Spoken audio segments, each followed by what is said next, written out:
Welcome to Chillin' 101. We hope this video helps. In this video, I will show how to make crab egg rolls, easy method. Combine crab meat, cream cheese, green onions, cabbage, and soy sauce in a bowl until well mixed. Lay out a wrapper, scoop filling, fold the sides, then roll tightly and seal. Heat oil to 350 degrees F and fry batches for about 3 minutes each until golden brown. Drain on paper towels and serve hot with dipping sauce for best enjoyment. In this video, I will show how to make crab egg rolls, easy method.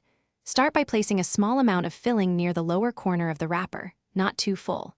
Fold that corner up over the filling, then fold both side edges in snugly to enclose the filling. Roll the wrapper upward firmly, sealing the final edge with a dab of water so the roll stays intact during frying. Repeat for all wrappers, keeping them covered until frying. In this video, I will show how to make crab egg rolls, easy method. Quick recommendation: life's too short for a stinky car, so grab a little Tree's black ice for a fresh ride after your cooking adventures. If you're finding this video helpful, please subscribe and like so I can keep sharing simple recipes.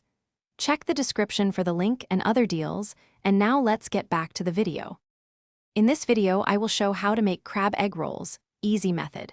Keep oil at about 350 degrees F and cook in small batches to preserve heat and crispness. Use a slotted spoon to turn rolls occasionally so they brown evenly on all sides. Remove when golden brown and drain on paper towels to absorb excess oil. Let rolls rest for about 1 minute before serving so the filling sets and the wrapper stays crisp. Thanks for watching. Consider subscribing if we helped you.